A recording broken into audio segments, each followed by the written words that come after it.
What's up, everybody? Welcome to another episode of Dirty Sliders Podcast. We actually got some racing in this week. Our home track is back in action. We had over 700 fans in the stands this year. I think we had 130 cars, something like that. It was a great night of racing. 3 of our Dirty Sliders went and had some fun in the dirt. I got to go to the track and just hang out and be a fool, help everybody out, which is what I love to do.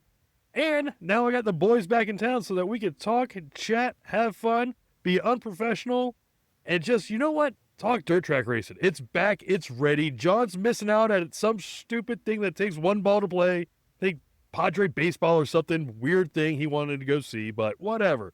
It's good. I got Rez. I got Phil. I got Brandon. And I got Microwave. So let's get it on. And what's going on this week, boys? Hey, Welcome, Neilden. boys. Welcome. Is this- Welcome. Hey, Neilden, is it 750 for the year or 750 on opening night? Opening night. Yeah, because The you fan- said the year, and stands I'm were like, full. damn, It's that's first awesome. race of the That's year. good to hear. First race of Yeah. the year, so it's both. Oh, yeah, valid. We're on episode 28, boys. Woohoo! Damn it. 28. Let's go. That's Yeah, Artie listen. Irvin or Davey Alan Allison. Pfluger. Yeah. Alan Pfluger. How many other people have 28? What else we can get? Come on. The Sure modified we can feature keep winner going. on Saturday was 28. Some guy that says his name on Facebook is Hat Mix. Yeah, some guy. Love you, So man. Matty Davey We're Hicks. Hicks. watching, Quick buddy. round robin. I'm gonna have to go with Thomas on this. Davey Allison. Yeah, there you go. I Sticking just with remember Alan. Ernie Irvin with Texaco. I remember the little cars at the AutoZone or Advanced Auto or Western Auto or whatever the hell it was in the 90s. I think my dad took the loss of Davey Allison worse than he did the loss of Dale Earnhardt. Just saying, that was my dad's dude. Yeah? I thought you were going to say Yeah. worse than Davey did. I was like, no, I think Davey took it the worst. Nope. Moral of that story is stay off of helicopters. Right? I know. I don't want to fly on anything that takes Harry Potter's wand to stay in the air. Well, Hey, just 'cause especially math up can't next explain freaking- it. Especially Dude, I've stay been in out 2 of 'em over helicopter there on the- crashes. See, suck. Out of 2 flights, you gotta right? stay out of them over there on the East Coast. God dang it! No, I've flown more than 2, but Jesus Christ, man. When those things, I have Thomas. figured out that helicopters do Stay not off of them out fly. there on the East Coast. Math in doesn't the explain it. DC They and New fly York on area. sound. No good. The helicopters fly on sound because when the big blade quits going chop, it crashes. Yeah, the pilot goes. Shit. If he's Why Well, is he that says don't it, even then he bother. does it. Unless you fly on a marine helicopter, then they got like a little fucking water bottle that's got hydraulic fluid dripping into it, and you're like watching that your first time on there, and they're like, if it stops dripping, let me know. Obviously fucking with you. So you just focus on that fucking thing all day. Yeah, You don't have It's a like a problem Harley. As long as till it's dripping, stop. it's got oil. that's true. Or when Volkswagen. it stops, you're busted. And how was your race night? First of all, to get to the race night was a chore in itself. We didn't get our motor until Thursday after work. Got Plenty of most time. of it stabbed Friday night. Got a lot of stuff put in Friday night. Got the car fired up the first time on Saturday morning. Broke the cam in. Oil change. Got it loaded up. Wait a minute. How many people did you have working putting that motor in? There was 2 of us, 3 of us at times. So you got your motor Thursday night. You raced Saturday night. That's Yeah. 48 hours. Times 2, that's 96 hours. That's plenty of time to get a motor in. Guys, there's also not just one car in our stable. John Tuttle, John Bridger, the You 38 had of Joe Cott. 96 hours. What's the problem? 96 man hours. Do the letters FO mean anything to you? I don't know. Faux show. Hey, I don't know. I think I remember a night at the racetrack of pulling and sticking a motor at a racetrack one night. It doesn't take that Right long. after Well, we and had when a the small car fire. is when the car is assembled, it's easier to do. We obviously were waiting for the big component to go in before we set most of the other stuff in place. How long did it take us to get that drive shaft adapter off that motor, Phil? About 6 Hmm. hours. Oh, Huh, that's interesting. I was about ready to use dynamite to get that thing off. I was getting pissed, dude. And you know what? Here's the thing is, we joked around and said that adapter not coming off was a problem, and it was telling us we shouldn't probably race. And So then we put that bullet in the anyways, wall in a we- hurry. Fuck, dude. That was a bad It- night It was a fast bullet. till it Until wasn't. Until it wasn't. It Well, was fast that all the whole way to thing the started accident. out. 96 We- hours of draw redraw for opening night. I drew a 13, which is pretty good. Had me starting front row outside in heat race 1. 23 or 24 pure stock signed in. Great field of cars. Joe Cott, the guy that bought our first T-shirt at the track. Shout out to Joe. I didn't even get my T-shirt. We I didn't even think talked to about the it. right guy. Yeah, he said that he game started that takes one behind ball. me. He started behind me, heat race 1. Green flag came out. We just said, see ya. I didn't realize that I was saying see ya because I was like 3/4 throttle.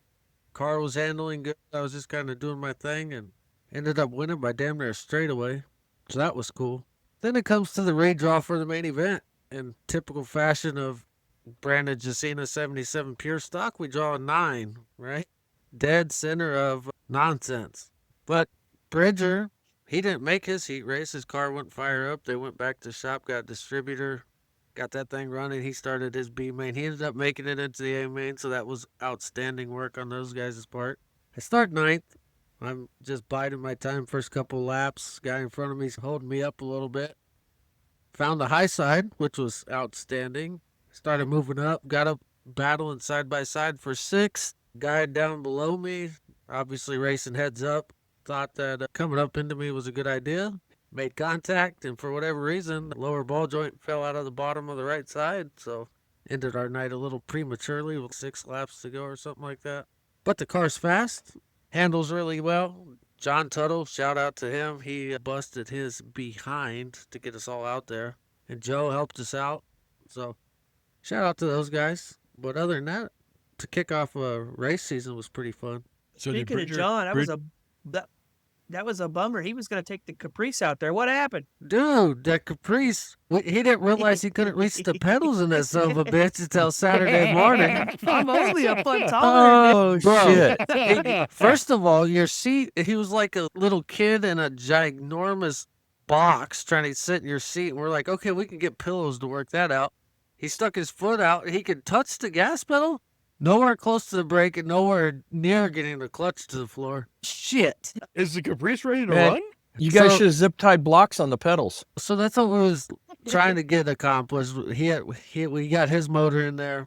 Car runs, moves around. We couldn't get reverse going. So there's a couple of different things we were looking at there. But we were making a mad push trying to get him going. He's literally, if we could have figured out how to remount the seat closer, because the drill bit for the clutch pedal situation. I told him it was there. Soper had some stuff hiding around that thing that we're kind of like, that kind of looks shady, like the transmission mount and stuff, for example.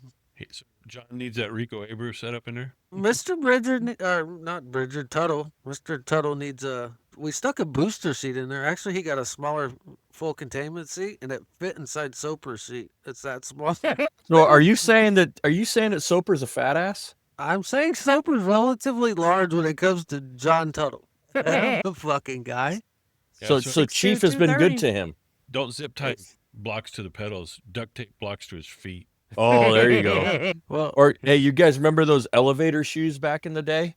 Get him a pair of those. he will be out there in 2 weeks, so it'll be good to see him out there. Hillcrest, get him some stripper heels. With goldfish. Hey, and John listens every podcast, so this is going to be a good one to hear what he's got to say about this one. He's going to tell us he already has a pair. A list of things you should check to see if you can reach the pedals. Yeah, no I just shit. get the- we're I get about the to visual of parked him up. sitting in the car and his legs going like this. So essentially, that's exactly what it was. He sat in there, stuck his legs out, kicking him like your kid in the back seat. He's like, I can't touch the floor. I don't know what to do with myself. Oh, somebody go find an old kid's car seat and put it in there and say, "Here you go, Tuttle. We'll Don't- put this in there for you." Don't worry. I have Miles' old car seat have and he's 86 of ready to them? rock and roll. Yeah, I got a couple of them. Well, now you done told him the secret. Shit. It'll still be funny. Oh, shit. No, that was exciting. So did Put it in the Bridger, passenger side Bridger of the car. actually finish his? So Bridger, yeah, the son of a bitch finished. He rode around He's the the only back one to of the finish. main, and he's the only one that finished out of us because Joe blew a open radiator hose after I blew by him like he was standing still. Since we gave him a shout out, now I gotta kick him in the balls while he's down. You're just rude, man. No, I'm Yeah, not. no doubt. Yeah, That's you are. what teammates do. We talk shit and we go out and have fun on the racetrack and we get out of the car and we shake hands. And we do it all over again in 2 weeks. Yeah. So that Kind makes of like him, with Soper was in the pure stock, he could never finish, so we always finished in front of him. that makes Bridger top slide. There you go. That it. Bridger And I'm finished right the behind A-main. him. Way to go, Bridger. I'm still faster than Thomas. Damn, Thomas, you're getting beat up. Actually, let's ask Soper how his fucking heat race went, because he acted like he knew what he was Yeah? doing out there in that heat race. Until he didn't. No, he knew what he was doing in the heat race. He won that son of a bitch. I know for a fact he did because I was cheering him on. Tell us about your Thomas. What? It's similar to Brandon's, but it was overall a good night. Same thing, draw, redraw, drew the 25 chip. That put me starting front row outside heat one. Joe Malone on my inside, gearing up for the heat race, top 5 to the transfer. But I'm starting on the front row, and I'm really confident in my car. So, yeah, the goal is to hit the transfer spot and make the bucket so you can draw another chip. But I had aspirations to go out and win that race. So my goal was to get a good start, drag race him down into one, beat him into one, and then lead the rest of the race, which we did. We took the green flag, beat him in the drag race down the front stretch. I think we came off a 2 and had a 4 or 5 car length lead, and then coming back around to the front stretch, probably opened it up to 7 or so car lengths, and we went down into 1 and 2, and I took the corner a little too tight, hit the berm, shot me up, and pretty much lost the majority of my lead, but then built it back up, had a caution, I restarted, kept the lead, won the heat race. I was happy, but not content because I knew I had some flaws. I had some issues getting through 1 and 2. It was struggling a little bit. After I told you not to go down there. Yeah, so we talked with Neilden in between the heat race and the main, and Neilden said, "Hey, look, you're pitching the corner entry off too tight. You need to open it up, and that'll help you get through better." We get to the peel draw for the redraw, and I draw the number 4 chip, so I'm supposed to start 4th. We go to lineup and found out that the leader or the pole sitter had chose to tag the main because his car wasn't right, so that moved us up to starting 3rd. I had Stephen Luch starting 1st, David Hunt 2nd, me 3rd, and I forget who David was Hunt in a 4th brand on new my right car. side. David Hunt in a brand new car, yep. It's nice to see the Sport Mod class growing and more folks coming. It's just going to strengthen us. So, take the green flag, and I mean, from the videos I watched, it looked like me and Steven pretty much checked out there for the first handful of laps, which was good. Right now, Steven is the car to beat at Verona. He's the top dog there in the Sport Mod class. And we ran with him. I wasn't catching him, but he wasn't. You son of a bitch. How long? We weren't necessarily catching him, but at the same time, he wasn't really pulling away. So, that was No, good. you look like you knew what the fuck you were doing. Yeah, we caught a caution. I think I don't know who it was. Somebody spun. We caught a caution. Maybe it was debris. I forget what it was. But I chose the outside. Delaware double barrel. I chose the outside as a second place car, and that was the wrong move. On the restart, I ended up falling back to 3rd. And then I was sitting there, second place car, trying to figure out how to get around him. Caught a couple more cautions. And then he ended up choosing the outside to put me on the inside. So that put me right back into 2nd place on that restart. And we were running 2nd. Again, same thing, running 2nd to Steven, and broke a right front spindle. The upper mount on the spindle snapped. Laid the right front over coming out of 2, and the car just shot straight into the wall. Hurt the car pretty good. Did not bend the chassis, no bars, none of that kind of stuff were bent, but the lower needs replaced. I had a spare upper. I have a spare spindle, but it's an old spindle. I really don't know what condition it's in, so we're going to end up buying a brand new spindle, a brand new lower. The upper. Did you try loaning that upper to another guy in the modified class just minutes before you went out? Yeah, so before we started the main event, Santiago Lopez had issues in the heat race where he basically rebuilt his entire right front, and good on those guys. As soon as their heat race was over, they sat there and busted their ass until 2 minutes before the Sport Mods took the track. Yeah, they got their shit back together. Like he said, their toe was way out. Off. I don't remember if it was towed fucking 5 inches in or 5 inches out. But the toe was In. way off. But It was way the in. kid got out there. Yeah, they got out there. And finished. But had finished. But so yesterday, tore the car apart, cleaned it, washed it, everything. Tried to do as much look over as we could on it, and I completely missed it, didn't even notice. But from the impact on the wall, the inertia of the motor actually moved forward and bent the motor mount bolts and the motor mount brackets on the plate and the motor itself. See, the chassis is fine and straight, but the motor mount plates are bent and the motor's moved forward, so a half an inch. So we got to replace Oopsie. a brand new spindle. Yeah, brand new spindle, motor mount bolts, the right front brake line, and the lower control arm all need replaced in the car. Shock. And I broke Shaft. the right front shock. Busted that thing. Yep. It snapped it at the bottom eyelet completely. Wheel But- and tire. Oh, wheels junk. Tires Good. good. Wheels junk. But this Get is your where- fire suit dry cleaned. Yes. Yep. Did get the fire suit dry cleaned. All the poop out of it. But this is pretty bad. This is where the racing community to me really stands out and helps us out. The list of parts I just laid out there to get replaced. I have sponsors stepping up, and it turns out I'm not going to have to pay a dime out of my pocket to fix the car. Mar Motorsports, Mike Atkinson from Mar Motorsports stepped up. He's going to pay for the majority of all that stuff. And then Ed D. Halling from Mojave Valley, he also stepped up and said he would help out to fix it. Between those And two Mill guys, Run like, Tools. again. And Shout out Mill to Run those Tools. guys. That son of a gun, this guy from Mill Run Tools fucking handed me a $50 bill at the track and said, fix the shock. What a guy. But I'm sitting here adding all this stuff up in my head, like what it's going to cost to fix this thing.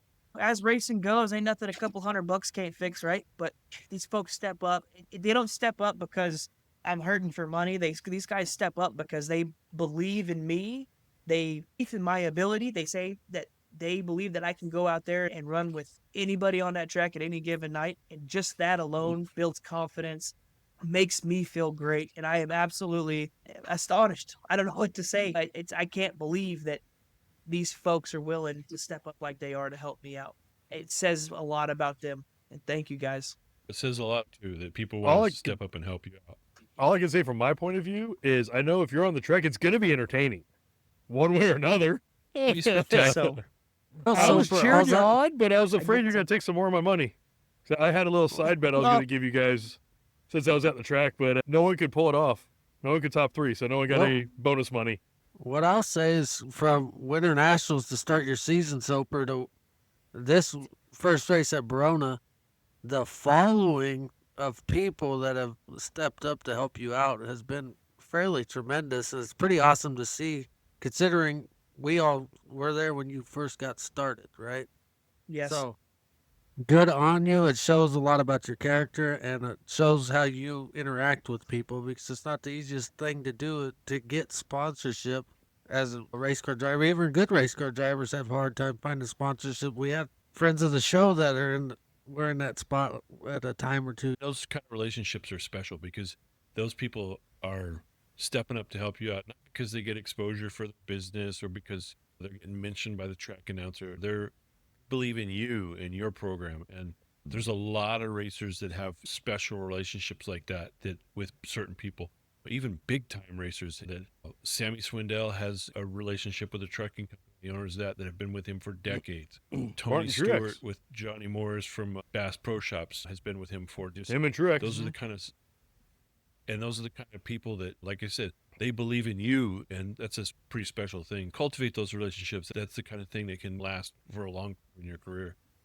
No, absolutely. And not just to single Mike Atkinson up, but like he owns and operates and maintains a whole separate car in my class. It's Stevens. Yeah, we're teammates and we do a lot of this stuff together and we share a lot of data and all that stuff. We operate out of the same shop, all that.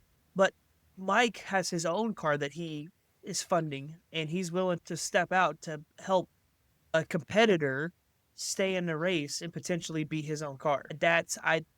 Thank you. You don't have to do that, especially when we're running the same class, but he does, and thank you. That's someone who knows the difference between a competitor and an enemy. Yeah, because at a dirt track, a lot of people will help their competitors, but they will not help their enemies. Right. Somebody And the that- thing is, I don't get this where people will have an enemy at the track just because they race against you. That's not an enemy. That's someone who shares a passion for the same thing you, loves the same thing you. Why is that person an enemy? Just because they're racing against you? No, you're a competitor. When the checkered flag waves, you're friends. And that's how last year I had my issues with one particular driver, and we mended that fence. And it was actually a good thing to do because we both have the same ideas. And obviously, race car drivers with a helmet on become hard headed relatively quickly. And that's fine. Some more On the than track, others. you're competitors. I'm gonna kick your butt on the track. But if I'm in the pits and you need something, holler. I want to kick your butt on the track, not in the pits. That ain't a win. Ain't making it the fight. Right. A cool story about that on the weekend. Austin Scherfer, he drove the 73 Pure Stock last year, a black and teal 73. He was planning on having his kid race this year, so he gave the seat of his race car to somebody else. His kid, they came out with a new age for kids this year. He's left to race at Verona, but he had already promised that seat to somebody else. So he was just a spectator on Saturday night, And he stuck true to his word of letting a rookie drive his car this year, even though he's not doing anything because his kid can't race yet. So I thought that was pretty cool. Did we want to talk about the Dwarf Cars and Modifieds from Verona? Because one particular class, the Dwarf Car division, had a special guest driving the notorious number 11 that won the race. Yeah, Who was driving it? One Catfish, David Taft, coming out of Wow. semi-retirement. But that dude made that car look like Darren Brown was driving that thing. He was up front pretty much the entirety of the time. But it's cool to see other people get into cars and drive. But my biggest thing on the weekend was seeing the IMCA Modified division come in with 20 cars. When was the last time Verona Speedway had 20 A-mods? I don't think Summer Shootout even had 20, or they were close to 20. But to show up on opening night with 20 A-mods was pretty freaking cool to me. B-Mod No, was 22, absolutely. wasn't it? Or 22. What did you have, No, Thomas? 13. Oh, I thought it was That's higher a than decent that. field. No. That But I That's a think 11 good that's field for part of B-Mod. That 11 dwarf Yeah, car well- is fast. It's a fast car, and Catfish is a fast driver. that part of this. We had 122 cars total throughout the entire thing, doing 23 pure stocks, ran a B main, obviously. But part of that is Casa Grande did not run IMCA this weekend, and Coca shut down. So a lot of those guys are trying to find somewhere to go, so they all came over here. See, I'm Austin glad Kiefer was down seeing here, those- and he said, I don't think Bakersfield ran this weekend either. No, I did. It's just, I think it's a testament to the track that these guys are willing to travel this distance for a one-day show. I know if I travel too far out, I want to go hit like a 2-day show, something that's going to make it really worth it to go do. So to see these guys come out, like Chaz Baca Sr., I think he said that he loaded his stuff up the morning of Saturday and was like, let's go racing, and just showed up. Speaking Didn't of- plan to make it. Speaking of Bakersfield, did you guys see that they're going to single file restarts at Bakersfield? Unless it's Said an Delaware. IMCA. Yeah, I Has saw an there opinion- was no, more has and an more opinion talk on about that. that. It I depends don't on like what side- single file restart. It depends on what side you're looking from. The fans' perspective or the driver and checkbook perspective. Or the Well, promoter Well, I was a perspective. driver that As a owned a time clock. car. I was a driver that owned a car, and I've done both single file and double file and the Texas. And I like the double file restart. I think it puts on a better show for the fans. And quite honestly, it's for me, it's a lot more fun. The track said the reasons for it was to get the lineups done quicker and cut the downtime on the races. They had a hard and fast rule, and they did enforce it, of you're in the tire tracks of the car in front of you until you pass the cone or the green flag comes out. And I think if you enforce that rule, it makes for better racing. You don't have people jumping each other and end up in a cluster down in turn one. I don't know. I think it's got good and bad to it, but if it keeps the show moving, that's a plus. The new race director at Verona in the drivers' meeting put out the way we're doing it at Verona is when a caution comes out, you automatically, everybody goes single file. If you're in the wrong spot, they'll get you to the right spot. But everybody single file. And then once everybody's in line, second place pick inside outside, and everybody else do the opposite of the car in front of you. And it seemed to work out very well instead of trying to get people lined up like we were the last couple of years. Well, and the show went by fast. It was the first night and it went by fast. It's only going to get faster as they clean it up. I and think get it 10-12 rolling the right was way. the final checker. I think it was 10-12. That's And a- that But was after, we had the fucking, what was it, a 15-minute red flag in the stock cars At and a least. 15-minute caution in the the modifieds because modif- want to get his, yeah. That doesn't even make sense to me. They told the dude, hey, we got you in third place, go to third place. And he was fighting over being in second place, but you're about to restart side by side with the guy anyway. So what does it matter? How's it Pick your line. now turn a grown man into an idiot? Put a helmet on. But while we're on the topic of modifieds, Noah Greer from Mojave Valley moved up 17 positions to finish second in that main event, which is a pretty dang good if Pretty you ask impressive. me. Pretty impressive. We can I tell still need to Brandon get one got of them a damn metal desk. modified things. Yeah. Yep. Yeah. All right, moving on. Moving on to nationwide stuff. Take off, Thomas. Okay, so big news in the sprint car world. At least I think it's big news. You guys might not. But Tony Stewart Racing, a long time and kind of the foundation of Ford Motor Company's 410 program, has officially, in my opinion, switched to the Chevy, the small block, back to the small block Chevy motor. And they removed their Ford sponsorship off of their car. I thought it was a performance deal. Small block Chevy's been running 410 program for decades. Ford and Toyota have come in. Toyota's had a little bit of success. Ford has had some success, but nobody's been as competitive as a small block Chevy. And a lot of that can come down to just the sheer quantity of how many Chevys are on the track versus the other ones. But upon conversation with Raz, and this is where I'll let him take over, maybe it had something more to do with than just raw horsepower and But performance. it's not a performance thing. This is what I've been hearing anyway. Is it's more of a contract dispute between the manufacturer and Tony Stewart Racing. They don't feel like they're getting what they need, whether it's monetarily or support wise.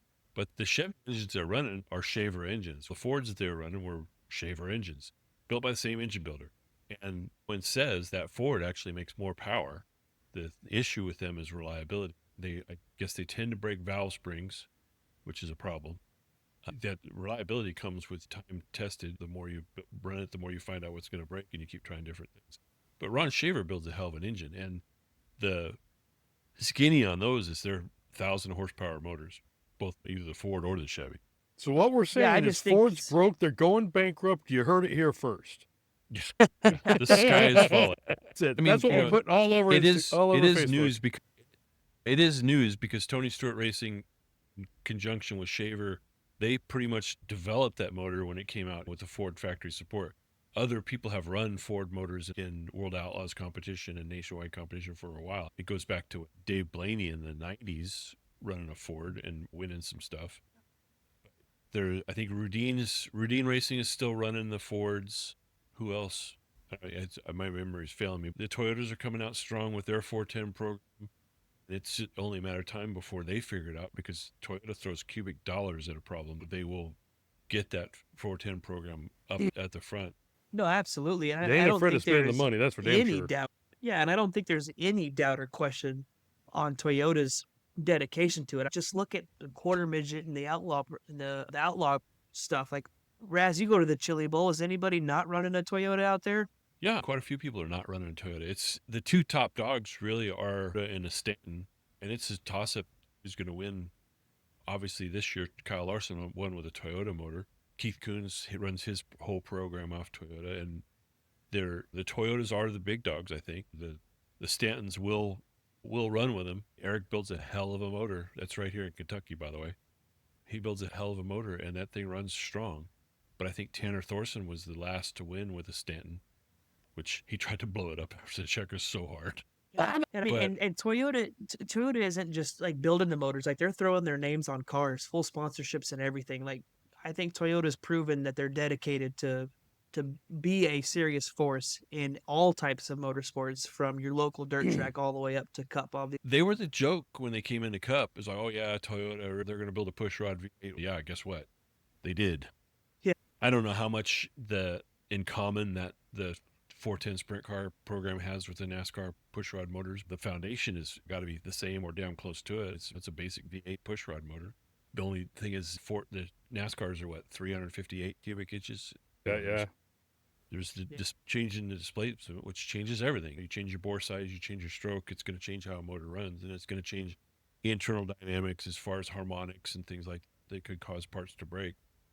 The Yep. Toyotas that have been running, I know Roth runs them, and they're stout. I think they just need a little bit more, and that's going to take time. I'm a Ford guy, so I was pretty stoked when Tony Stewart was running Ford out there. I don't know how much of it is because Tony's a diehard Mopar guy in the drag racing program. He's sponsored by Mopar. It's all over the car. It's all over all the promotional materials. Is that ticking the guys off at Ford and they're pulling back on sport? I don't know. That's just speculation on my part. But manufacturers tend to not like when you are running another manufacturer's stuff. do you think Tony could pull Mopar into the 410 world? He tried. They weren't having it.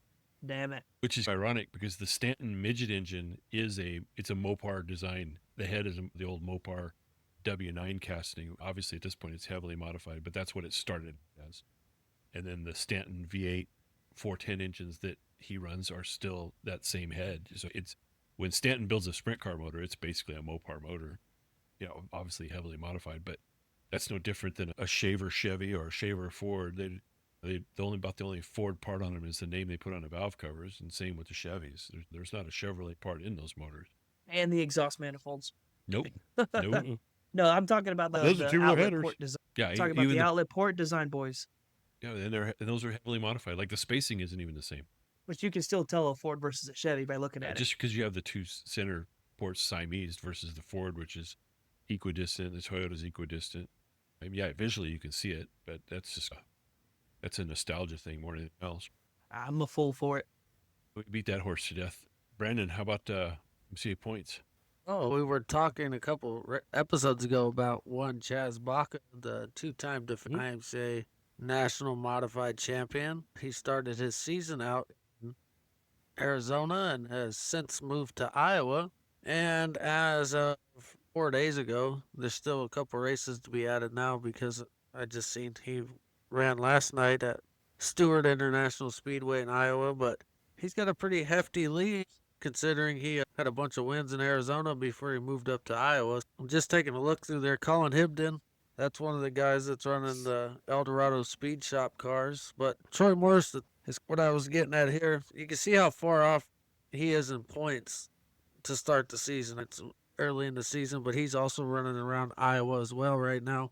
So I just wanted to, for the purpose of showing how much racing happens in Iowa, if we can remember a 300-point split by the end of the season, I'm not sure how long this 650, I don't know how long Chaz Baca is going to hold up there. All the racing yet to come. It's always good to kick your season off where nobody else is running to get those points.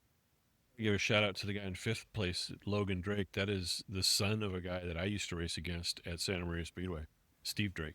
So how long until they start getting their throwaways? So you start throwing away races at the end of the season. But, well, like I said here, Shelby Williams was down there running Central Arizona when you were down there at Winter Nationals. He did the same thing pretty much. Mike Albertson, he did the same thing. He was running down in Arizona to kick off the season. And now he's obviously back in Iowa.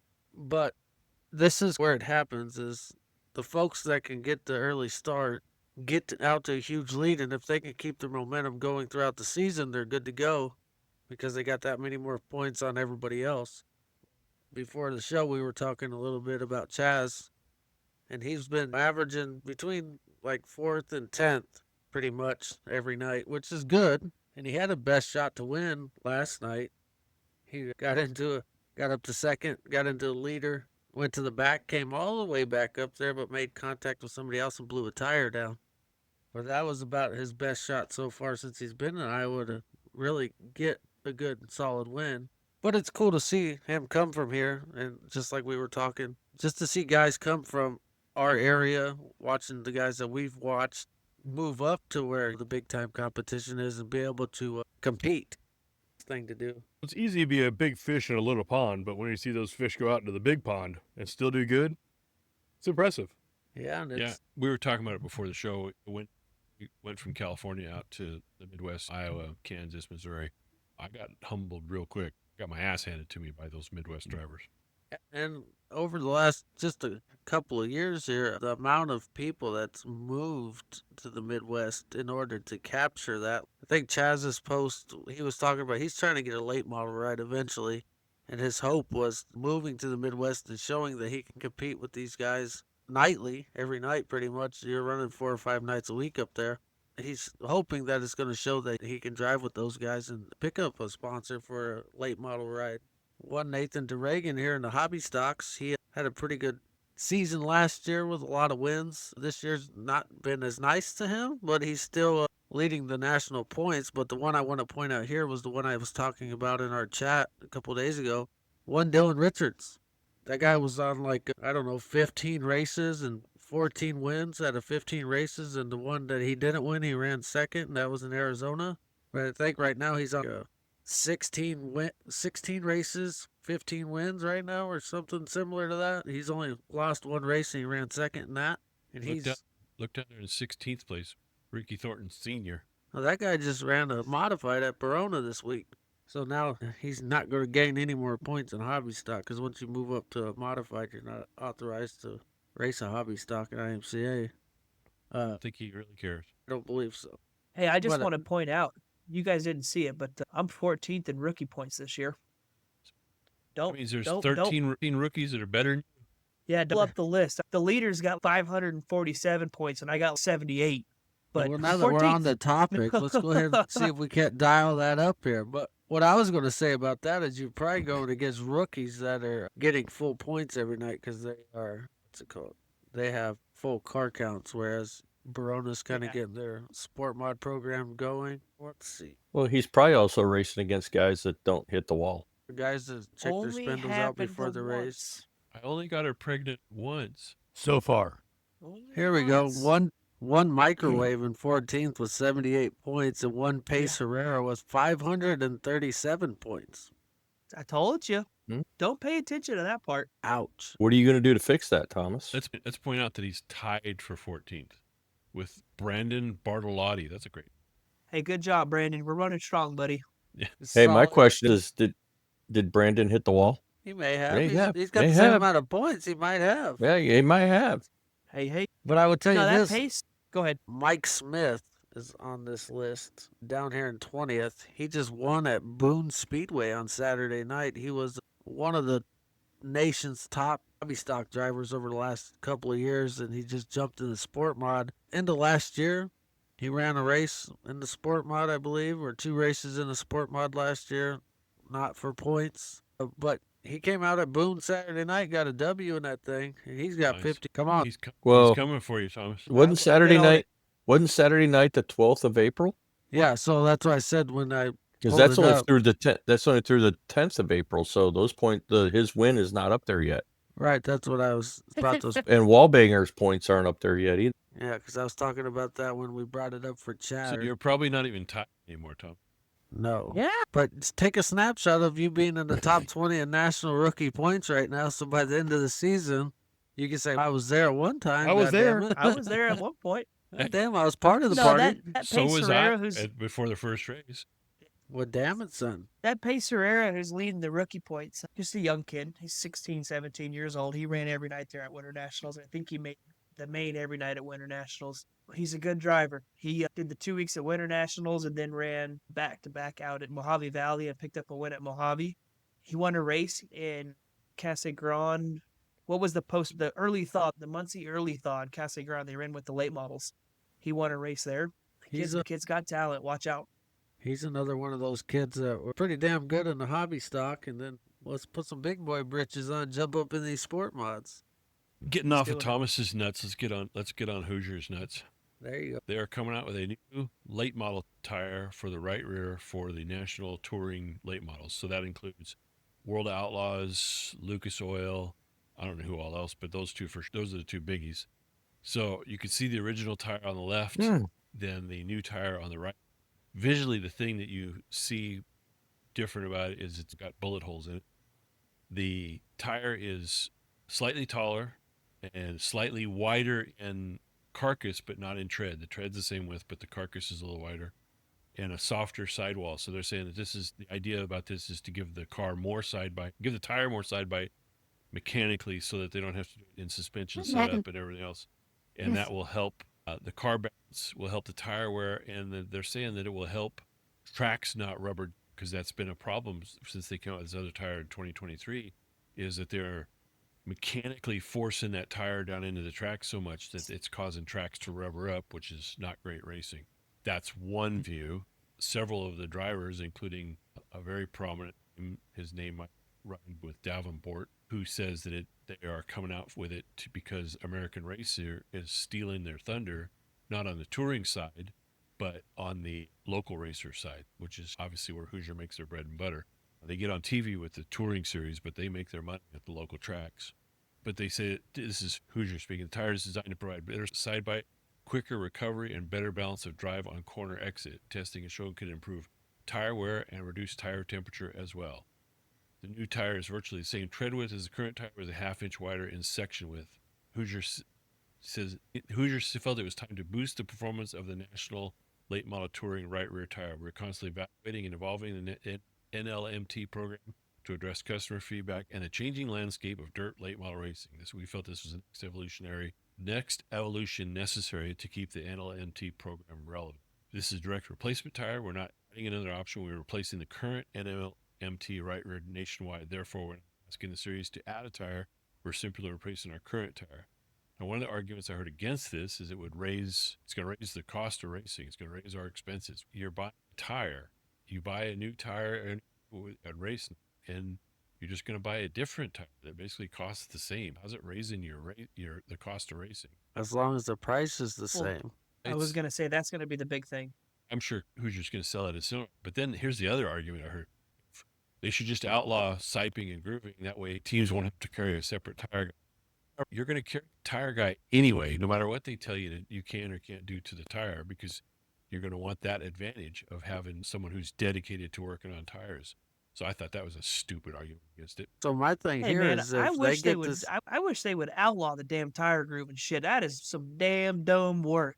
We buy a new tire and then cut fucking 15 pounds of rubber off of it. Fuck. what I was getting ready to say is if they get this late model tire going, I'm sure modified's got to be next, because that's modifieds and stock cars are their next top two dogs, especially in the weekend warrior type thing. And those guys are the ones complaining about the tires more than the National Series for the most part. You don't really hear the National Series guys really talk that much crap about the tire as the local guy does. Since I'm the aged dinosaur of the group, I remember when IMCA required you to run the McCreary tires. You couldn't even run Hoosier. Hoosier was out.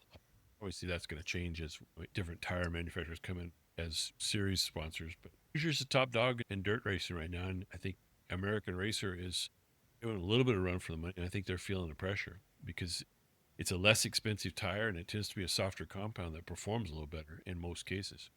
Well, I've also noticed a lot of tracks switching from IMCA to USRA, which runs the American Racer tire over the Hoosier tire.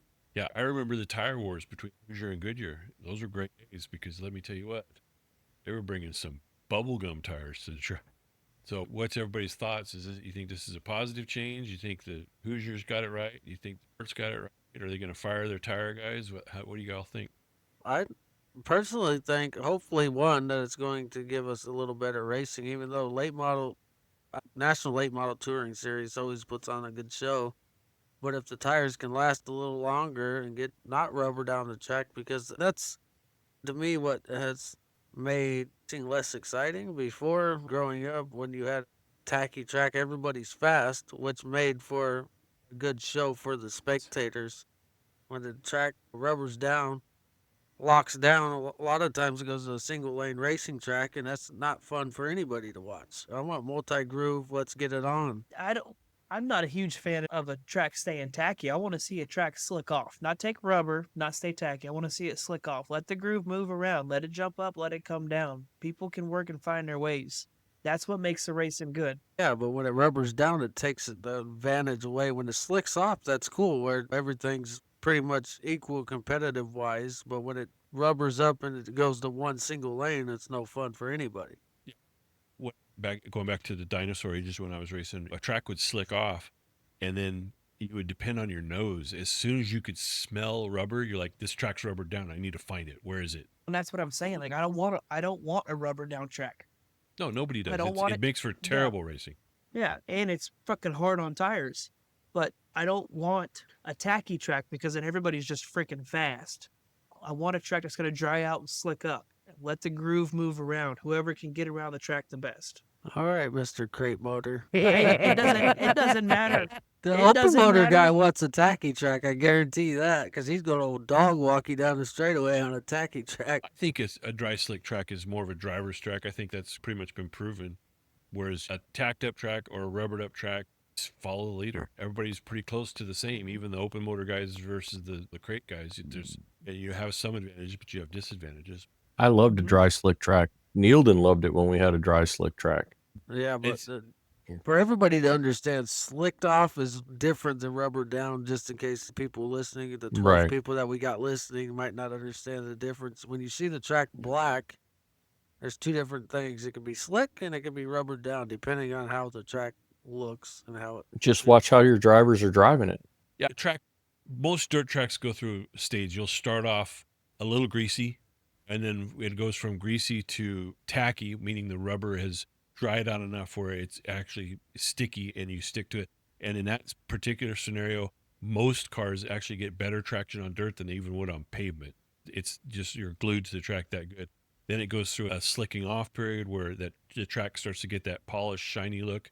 And then from there, it'll either stay slick and widen out, that slick groove will widen out, and then in some cases it'll rubber up, meaning the track actually takes rubber and then rubber sticks to rubber really good. And you're back to just locked down and everybody has the same traction. Yeah. But again, bringing up my dinosaur days when I drove, the first track I ever drove on and learned to drive on was Santa Maria Speedway. And Santa Maria Speedway used to be a tacky, heavy track.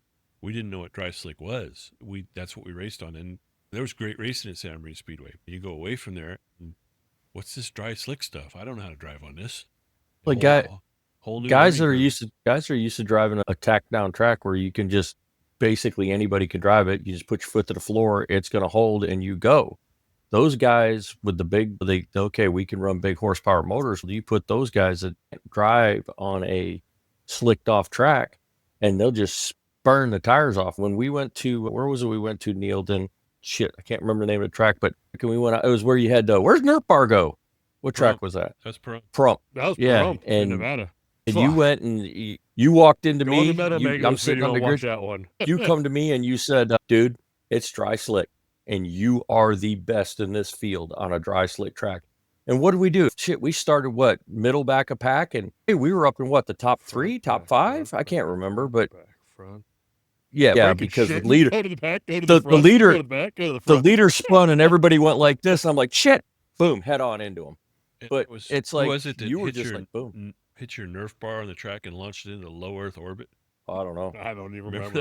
that? It was went to going- the We don't know. sky. Neil don't know because he didn't know Nerf bar was gone until the end of the night. But no, I mean, I've always said that a lockdown track where all you do is put your foot to the floor, anybody can drive that. Your drivers, you see who your drivers are on a slicked off track because they know how to take and modulate and they can run it. And that's, you see your drivers because those are the guys that know their car, they can feel their car, and they can work a throttle really well. And going back to the name of our podcast, when the track slicks off, that's when the sliders start coming. And what I was Well, going to say about that is Mike Van Genderen just a couple years ago went to East Bay Raceway to kick off the season down there with the UMP guys with an IMCA modified at a 604 crate, and everybody thought he was crazy. Ended up winning that main event. That low horsepower motor, when that track Yeah. slicked off, he was, boy howdy. Yep. East Bay.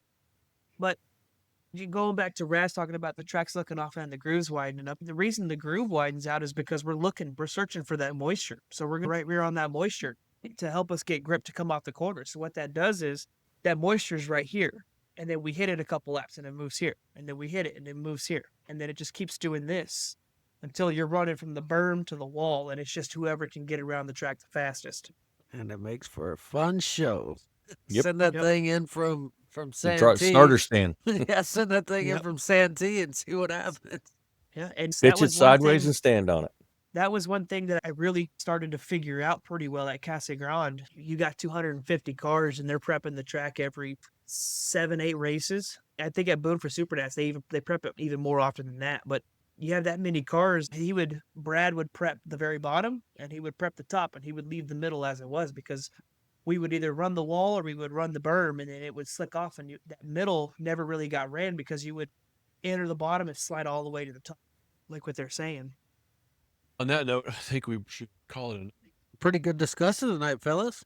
Yeah, it was. Bridger's not here, so I'm not going to remember all the socials, but the patreon.com Dirty Sliders podcast, t-shirts for sale on there. The Don't Let a Slider Get Your Ass Kicked with the Dirty Sliders logo on the front. Phil's got on and Thomas has on. I still haven't gotten mine. Just saying. There you go. All I know is it's dirty dot sliders and dirty underscore sliders and dirty sliders underwear and I don't know what else. Just search Dirty Sliders on any social media platform, and I'm sure you'll see our logo somewhere. So, Thomas, I do have one thing to say. Oh. Dude, you got to do something with that porn stash, man. Darken it up. Get a man. Get some testosterone, something. Because, dude, you look like a 70s porn star. Jump on the bed, let the You, balls sir. drop a little bit. Sounded like my wife. Put some milk on it, let a cat lick it off. I bet you she wishes you had something else that a 70 porn star had. Okay. Jesus He's got the Christ. belly. So He's got the He's big got the belly, belly. don't though. worry. On that note, thank you for watching. Belly stick Subscribe. out further than his comment. dicky do. Thank you everybody for your support. Have a great night. We'll see y'all next week. And now we're canceled.